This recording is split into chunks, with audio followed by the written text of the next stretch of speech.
যে পৰীক্ষাত নতুন নিয়ম এই বছৰ কৰিব নালাগে আমি পুৰণা বা আগৰবাৰৰ দৰে পৰীক্ষা পতাটো উচিত হ'ব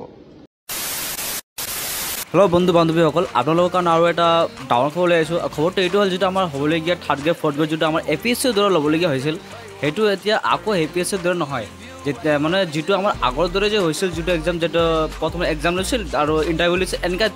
মানে আগৰ দৰে এক্সামখন হ'ব কিন্তু এইটো একমাত্ৰ এইটো বছৰৰ কাৰণে যেটো আমাৰ আগন্তুক বছৰৰ কাৰণে যেটো আমাৰ অহা বছৰৰ কাৰণে যেটো আমাৰ নতুন এক্সাম হ'ব সেইটো কাৰণে কিন্তু একদম এপিএছচিৰ দৰে হ'ব তো গতিকে আমাৰ মুখ্যমন্ত্ৰী হিমন্ত বিশ্ব শৰ্মা মামাই যেটো মানে আমাৰ যেটো ইনফৰমেশ্যন দিছে সেইটো ইনফৰমেশ্যন আমি আপোনালোকে দিব বিচাৰিছোঁ তো মই খুজিছোঁ যে আপোনালোকে এই ভিডিঅ'খন ভালদৰে এবাৰ চাওক কি কৈছে আমাৰ হিমন্ত মামাই তো সেই ভিডিঅ'খন ভালদৰে আপোনালোকে চালে বুজি পাব গম পাব যে আমাৰ এক্সামখন কি দৰে ল'ব বা এইটো বছৰ কেনেকুৱা ল'ব বা অহা বছৰ কেনেকুৱা ল'ব তো গতিকে আপোনালোকে ভিডিঅ'খন চাওক আৰু বুজি লওক কি ক'ব খুজিছে যোৱা পৰহি মই ফেচবুক লাইভত এটা কথা উল্লেখ কৰিছিলোঁ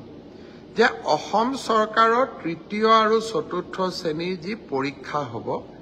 তাত আমি লোকসেৱা আয়োগৰ আৰ্হিত প্ৰিলিমছ আৰু মেইনছ আমি অনুষ্ঠিত কৰিম দুই এজন ব্যক্তিয়ে মোক জনাইছে যে পৰীক্ষাত নতুন নিয়ম এই বছৰ কৰিব নালাগে কাৰণ আৰু যিহেতু দুমাহ আছে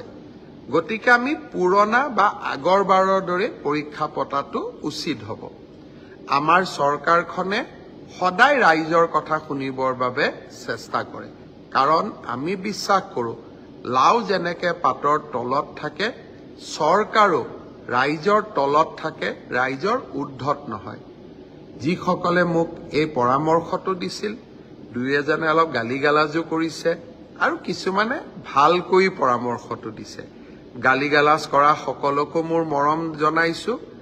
আৰু ভালকৈ কোৱা সকলকো মোৰ সন্মান জনাইছোঁ আপোনালোকৰ পৰামৰ্শ